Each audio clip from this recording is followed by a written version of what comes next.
Welcome to the Filmistines, the double feature podcast. Join us as we unravel the interwoven experience of the continuous conversation of cinema. Take part in pairing movies with their cursed counterparts, movies that share DNA, or even pairing questionable duos by joining our Patreon at patreon.com/Filmistines. We offer tiers at the $1, $5, and $20 level, where the $5 tier will grant the ability to request films to further the discussion, so grab some popcorn, sit back, and get ready to join the 100-year conversation. This is the Filmistines, where movies are more than just entertainment, they're an experience. They're an experience. All around you.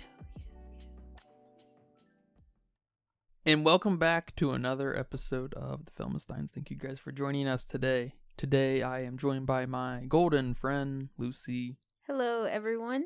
Remember, you can join us every Monday and Friday with brand new episodes of the Filmistines, and every other Wednesday on patreon.com/Filmistines for Patreon exclusive episodes, like our recent episode where we discussed the Despicable Me movies. Some of the recent episodes include Trap, Memento, Insomnia, The Prestige, and Snowpiercer. Remember to leave nice comments, thoughts, and ideas on our Patreon as well. Come request a movie, come subscribe for $1. Go rate us on Apple Podcasts. We appreciate all the support. Thank you guys very much. Are you stressed and filled with anxiety like I am? Maybe in a bit of pain from that car accident you had a few years ago? Well, the sponsor of today's episode, Hempville CBD, has us covered. They have the highest quality products created by chemists and doctors. Hempville carries everything from CBD to THC dispensary grade without those despicable dispensary prices. Order your Delta 8, 9 edibles and vapes along with the THCA flower and get free shipping when you spend $50 or more at HempvilleCBD.com. Check out the link in the description for more details. But today we will be talking about Mel Stuart's 1971 film, Willy Wonka and the Chocolate Factory. I just wanted to start off by saying that there is a lot I like about this movie, but especially in premise and our star performance, but a lot of everything else is not very good, maybe a little old in production.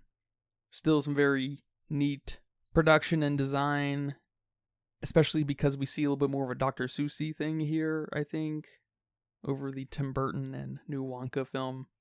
Yeah, especially the new Wonka film. Yeah, and I love Gene Wilder. He's obviously, I think, the sole reason people really remember this film. Yeah. The premise is really cool. We have this maybe semi-allegorical kind of parallel with what it takes maybe to go to heaven while also putting a corporation on a godlike level, which is very interesting. Because unlike Wonka especially, it's not so clear there's magic in the air. It feels like it could be a little more dystopian. We have this weird worship of Wonka, but I know you're a big fan of the Tim Burton one and the new Wonka. What did you think of Mel Stuart's Willy Wonka, Gene Wilder's Wonka? I hadn't seen this movie in a long time. Last time I saw it was probably somewhere around 5th grade. Probably about the same time I read the book too. I believe it was like a class book that we all read together and then saw the movie. You know how they do in elementary school. I think we did that with Old Yeller and Because of Winn-Dixie and those kinds of books. And I never loved the movie like I loved the book. But of course it was always a standout. Fast forward to now, it's still a standout, but I think it lost a lot of its wonder that a child would feel watching this. Yeah, they would be like, wow, that's old. Yeah. I don't think a lot of kids would be able to get past that. Yes, definitely agree. I love the symbolism behind the kids. It's probably one of my favorite parts of the movie. Them being shown as these vices. The score and the soundtrack are probably the best thing about this movie and some of the best musical themes to characters out there. Like Wonka's theme and the Oompa Loompa theme. They're recognizable everywhere. And while we were watching the movie, I saw that the screenplay was written by the author of the 1964 book. But according to Wiki, there were some changes made to the screenplay that made him start disowning his credit to the screenplay. So I was very curious about that because watching the movie, I was excited that he was the one who wrote the screenplay. I mean, that's awesome. A lot of the acting in the film was meh. I mean, Gene Wilder, of course, steals the show. He's phenomenal in this. But nobody else stood out. Maybe the science teacher? Yeah, he was definitely second in command or first in command, where we were at in the movie before we even met Gene Wilder's Yes. Wonka. Yeah. No, totally. Every other character is complaining, which is fine, but it just becomes a noise. And yeah, there's totally no standout. Yeah, and even characters, we don't have this big focus on Charlie like I would have wanted, especially with Charlie being the focus of the book. No, totally. The camera wasn't even focused on Charlie. Yeah, yes. Yeah, exactly. Because I'm still trying to figure out why I care. Still, the film explores these surrealistic moments that I do enjoy. Like you mentioned, the new Wonka has this more of a magic moment than any kind of surrealism or dystopian feeling, like you said. So I like that. And I find this film pretty funny. It's got some humor in it that I enjoy. No doubt this movie is an icon. It has heavily influenced movies, TV shows, social media. Like that Mr. Beast episode where someone won a chocolate factory. Who's Mr. Beast? But one of my biggest questions is, does this film still hold up today? Because a lot of the internet seems to think so. No, I think for the most part it doesn't hold up because of its inability to take advantage of a wonderful production design and incite this imagination. It's great to see a lot of practical effects and all, but walking into the chocolate room, you're just like, man, this looks rough. Yes. And I think you're hitting on a very fundamental note and problem with the lack of a hero, lack of protagonist, really. Because this film's obviously intended for another use, and that is to incite some kind of imagination, but also a work of maybe like School of Rock feeling propaganda of what a good kid should be, how they should act. Especially when the Oompa Loompas pop up and they have their little like slideshow moving word animatic thing. Like, it's like, whoa, it feels all of a sudden more dystopian even when we go inside the factory. It felt like that little clip the kids on the train in Snowpiercer were watching, during school. It's just like, man. Now I was that kid. Yeah. Yeah, exactly. Except this is real life. School of Rock always felt like that to me. Even as a little kid, it felt really weird and legislative. Ironically, I guess. Like that bill, being a bill. Yeah, you mean Schoolhouse Rock. Oh, yeah, Schoolhouse Rock, that's right. House of Rock, School of Rock, I don't know. I'm just a bill. Those were always really bizarre to see. I always love those. They made me uncomfortable. And this film does in a similar way. I guess it's intended to be that way. But it feels more messagey and preachy, I guess, because of it, too. Not in a bad way. Because I hate that it can't be used as effectively because of how dated it is. No, for sure. And I want to touch up on a couple of things you just said. Going back to the props in the chocolate room, I was so let down when walking into the chocolate room. I mean, especially after having something like Charlie and the Chocolate Factory and the new Wonka film. The props looked like props. Like a school play kind of props. I mean, when he stuck his cane into that mushroom and picked it up, you could see the little pieces of foam underneath his cane where he jabbed into it. And it took me out. It took me out of the moment. It took me out of the feeling. And I'm old enough now to know that that's just how it is. I mean, it is a movie from the early 70s, so I can't judge it too hard. But it wasn't as cool as it could have been. And I like how you said that we don't really have a hero or a protagonist because we don't have any sort of focus on Charlie, and he's supposed to be our main character, and he's supposed to be this kind-hearted, good kid, and we don't elaborate on that at all, to the point where the big moment where he gives back the gobstopper or whatever it's called, it's not as impactful because I didn't care about Charlie to begin with the whole time. The stakes were not high enough for me.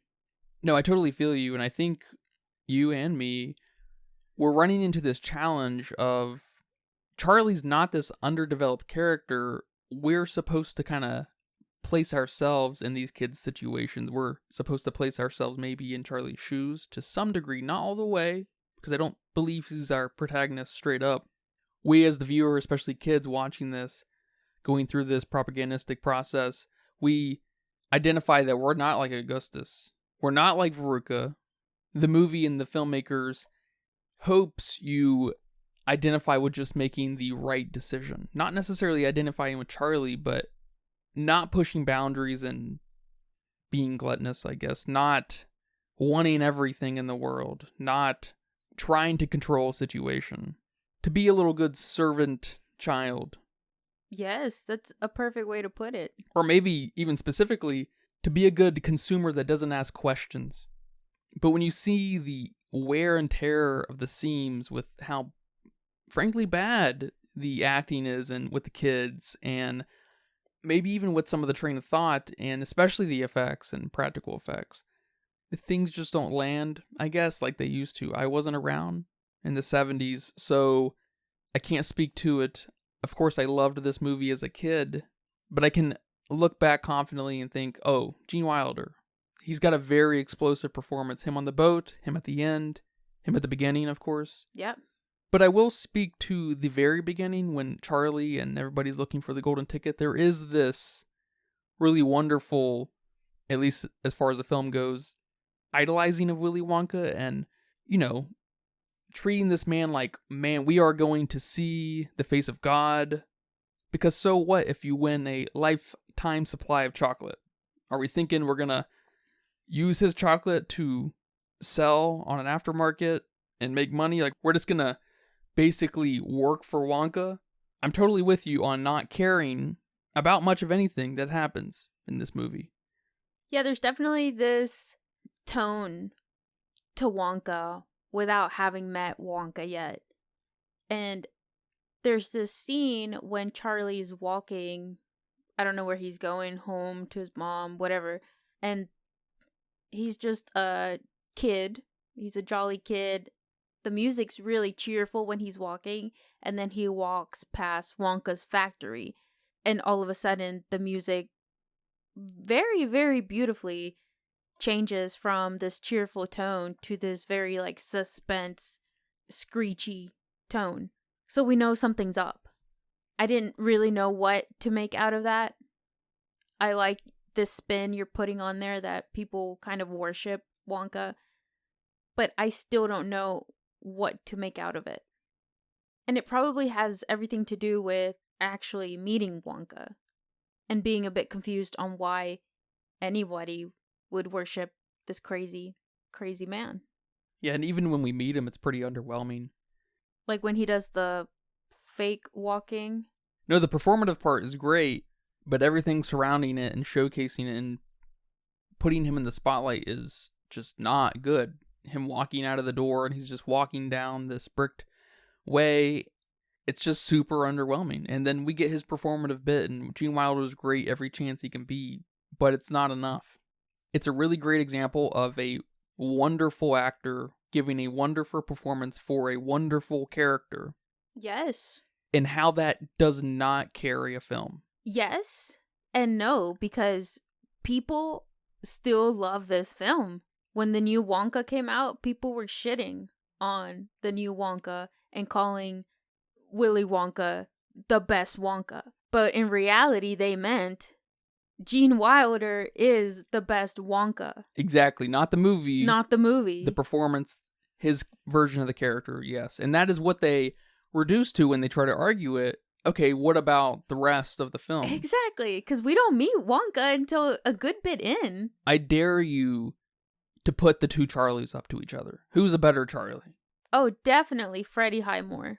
Yeah, totally. And even Freddie Highmore's performance is nothing special, but it walks circles around our 1971 Charlie because he's hardly there. He's hardly a character. He's hardly on camera. The camera hardly gives him any energy. Mm-hmm. Now, I will say Grandpa Joe's performance in the Mel Stuart version here is one of my favorite bits. When he gets out of bed and he's dancing around and stuff, it's real fun. Yeah, that's the meme. Oh, is it? Yeah. And I guess I will say, as far as the film goes outside of Gene Wilder's performance, my favorite time spent in this movie is in Charlie's house. With the grandparents in bed, all in one bed. It's very cool, sausage-like, and his mom taking care of them and stuff, and it's really cool. No, for sure. And another thing with the children, yes, including Charlie, but Violet, Veruca, Mike, and Augustus definitely stand out more in Tim Burton's production than this one. Absolutely. I will say, on Tim Burton's behalf, he has great character design. Not sure if I've ever said that out loud before. And of course, we see that he designed the Nightmare Before Christmas guys, and they ran away with the movie with that. Tim Burton's Charlie and the Chocolate Factory kids are cartoons. They're great. And on top of that, as far as characters, okay, not a great job, but we didn't even make them interact with each other like kids do. Can you imagine a group of kids getting to do this kind of thing? Especially kids that just constantly complain and are high conflict. Yes. Yes, totally. They wouldn't get anywhere. Wonka would have kicked them out. Exactly. It just kind of furthered this narrative of them representing what not to be, nothing else, nothing more. They're not real kids. There's no humanity and connection put between these kids. They are just the worst, in quotes, the worst of the worst. Probably the most standout scene, and definitely the weirdest scene, is this boat ride scene.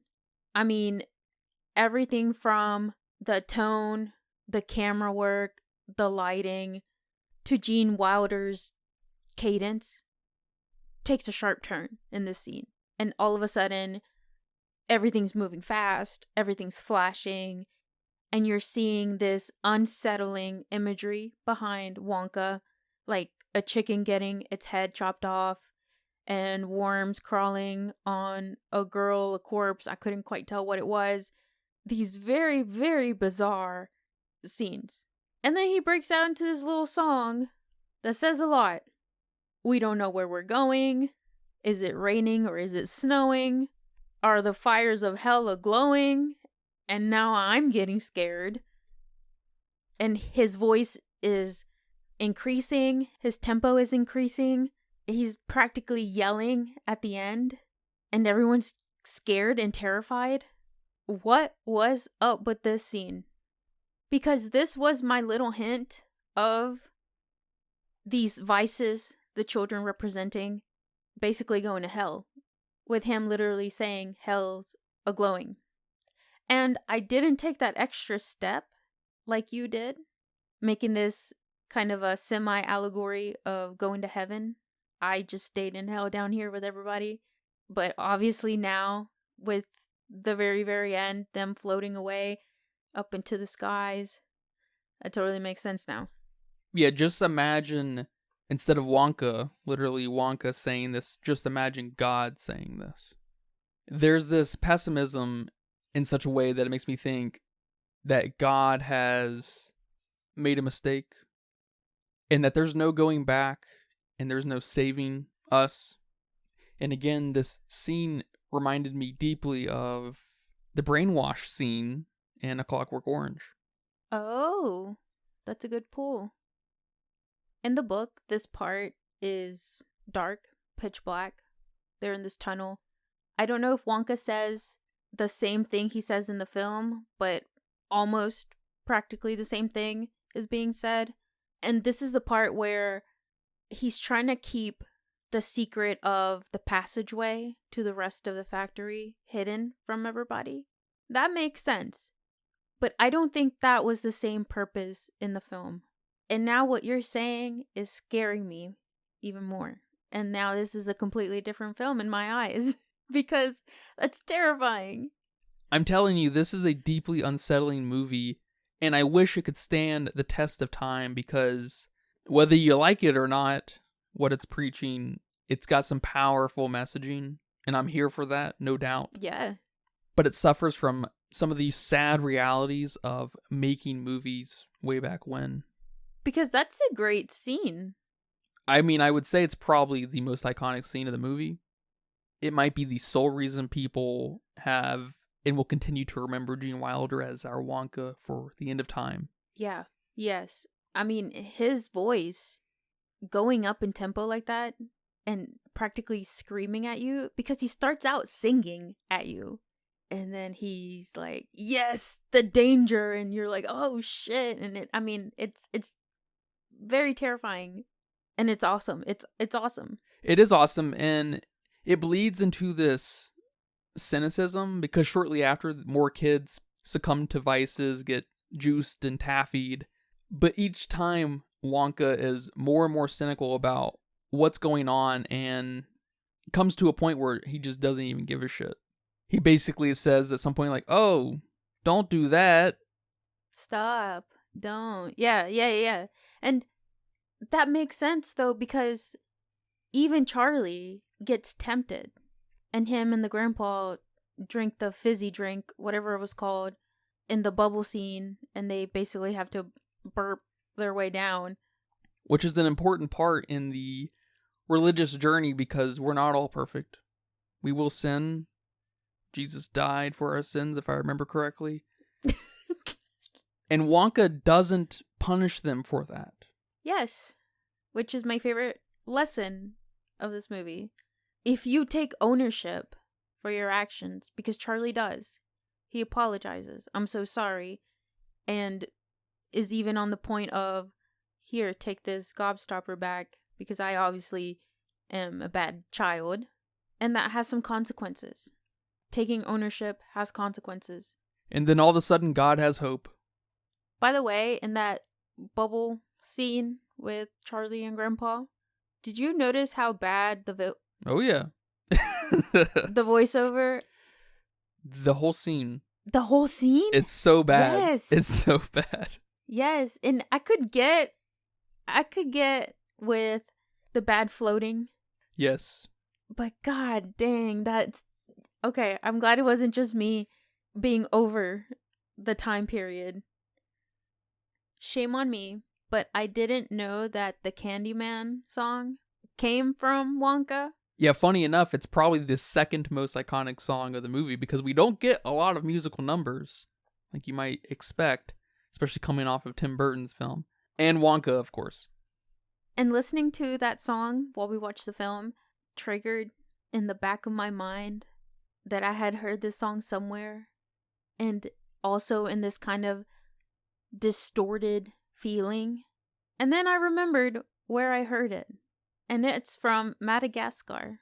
When Alex gets tranquilized and he's like hallucinating and shit. And then that Candyman song's playing. I don't remember that one bit. Yeah, it like triggered me. It was so funny. And I mean, that's just how iconic these songs are. I mean, Pure Imagination, also iconic. I love it in the new Wonka. I love it in this old Wonka. It's a great soundtrack. It's one of the great songs to come from cinema. Yes. Period. I will agree with you on that.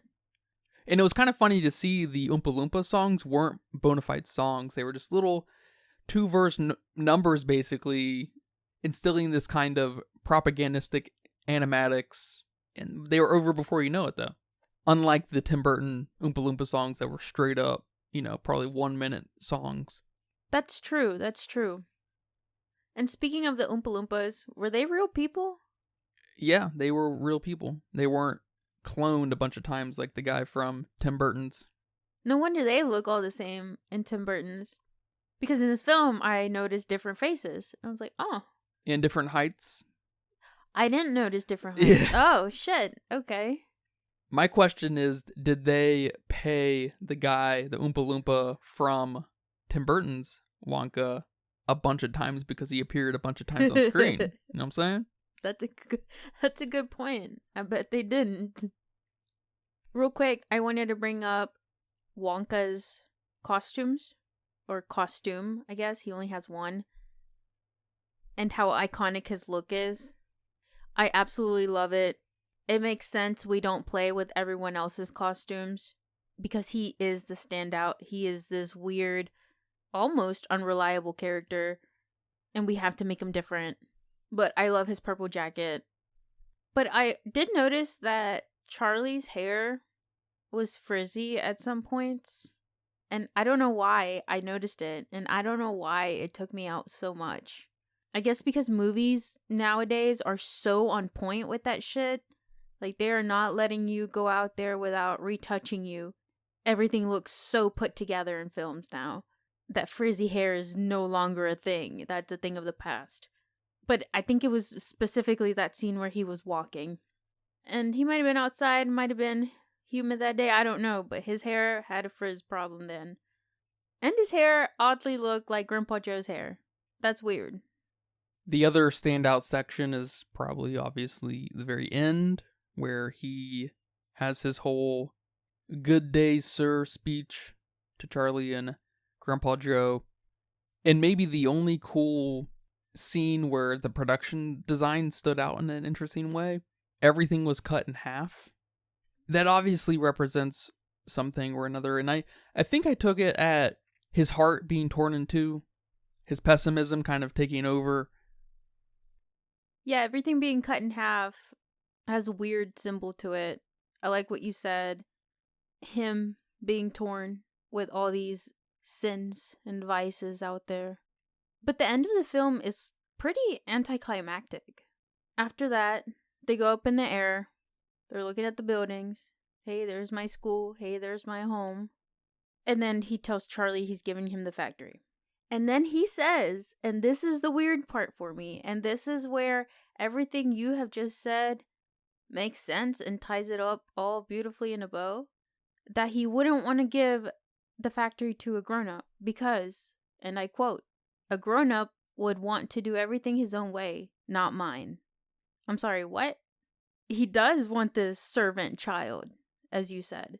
He wants someone he can manipulate.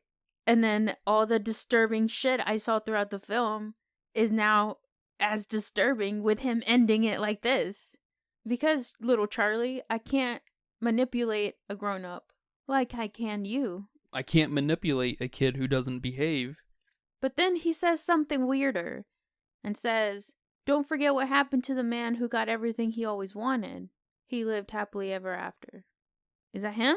He's the man who got everything he wanted? He got a child that'll listen? That's just the story you tell to incite a hopefulness that burns forever, because you're always close to the end of the tunnel. You can always see the light. You just gotta work a little harder. You gotta make a little bit more money. You've gotta step on more toes. You gotta take advantage of more people. That's just crazy because that's not what I thought we were teaching. But that's what Wonka's teaching. That's not what I thought this movie was about. That's what I'm saying. It's bizarre. It's super bizarre. Because it's usually, you can't always get everything you want. You have to kind of be grateful for what you have. Not if you get everything you want, you'll live happily ever after. No, Wonka, no. Stop. It's crazy. And I thought Tim Burton's Wonka was the messed up Wonka. But he's just got mommy issues. And some sort of other parental issues. Some trauma he hasn't dealt with. But he's not like this Wonka. Trying to take over the world Wonka. So messed up I can't figure it out Wonka. And it's sad that this amazing, amazing character didn't get an amazing movie.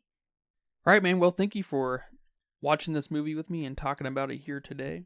You're welcome. Do you have a budget guess? My budget guess is $20 million in today's money. Well, back in the day, way back when, 500 years ago, the budget was $3 million. And in today's money, real money, that is about $23 million. Ooh, right on the money. Pretty close. Pretty close. And it went on to make $4 million way back when. Oh, shit. Which is about $31 million today. So really not crazy, but this was also before the time movies made gobs and gobs of money. That was going to be my next question. When did going to the movie theater become a thing for even the most common of common people? Jaws. So a few years after this. Yeah. Dang. Yeah, Jaws into Star Wars and whatnot. It was game over. Movies made lots of money at that point. Oh. Can't wait to hear the Letterboxd score, because I bet it's crazy high. With 830,000 people, not even multi-million. I'm kind of surprised by that. They weighed in at a 3.8. Okay, that's pretty high. I'm giving it a 2.5. It's still an interesting movie. Gene Wilder gives a great performance and a great character to Wonka. And there's some sort of charm to those props and that kind of low budget prop feeling. Like the hangers that are just gold hands sticking out and they hang their jackets. The hangers are the least of the problem. Yeah, but they're cool. Yeah, those are cool. So there's still something to the movie. There's still some substance to the movie. Yeah, it's a solid 2.5 for me too. It's got a lot of wear and tear. It does not age well. Yeah, I definitely can't see my nieces or nephews sitting down and watching this like I can with them watching Tim Burton's. And I think even one of my nieces watched or tried to watch the new Wonka and she got bored by it. Is there something there? Tim Burton's film is the kids' film. Well, Tim Burton is the kid director, so there may be something to that. But yeah, man, thank you for talking about this movie here today, and thank you guys for listening to this episode of the Filmistines. I hope you guys enjoyed that. Remember, we post every Monday and Friday with brand new episodes, and every other Wednesday on patreon.com/Filmistines for Patreon exclusive episodes, like our Aladdin episode where we discussed the original Disney animated film and the new Disney animated so-called live action film. That's still animated?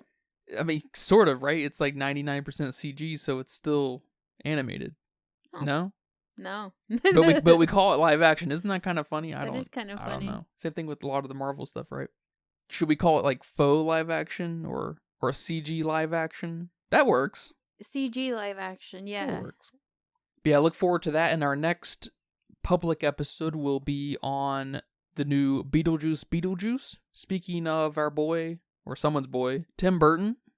Can't wait to watch that. I'm excited for it. Not the biggest Beetlejuice fan, but you know what? I'm seeing a lot of good PR with Winona Ryder and Jenna Ortega, so I'm excited.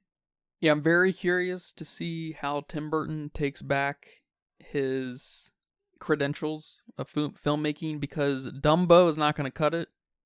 Hey. I don't want him to go out on Dumbo. I'm glad he's making another film after Dumbo. I like Dumbo. Yeah, Dumbo is terrible. But please terrible. look forward to that, our Beetlejuice episode. And remember to leave nice comments, thoughts, and ideas on our Patreon as well. Come subscribe. Come request a movie. Go rate us on Apple Podcasts. We appreciate all the support. But until next time, take care. Bye-bye. Bye-bye. And that's a wrap for today's episode of The Filmistines. Thanks for tuning in and joining us on our cinematic journey. We hope you enjoyed the discussion and gained new insights and perspectives in the world of movies. Don't forget to subscribe to our podcast on your favorite platform, especially Patreon, at patreon.com/Filmistines, and follow us on social media for more film-related content. We love hearing from listeners, so if you have any feedback, suggestions, movie recommendations, or book recommendations, please feel free to reach out to us. Until next time, keep watching and keep loving the magic of movies. This is The Filmistines, signing off.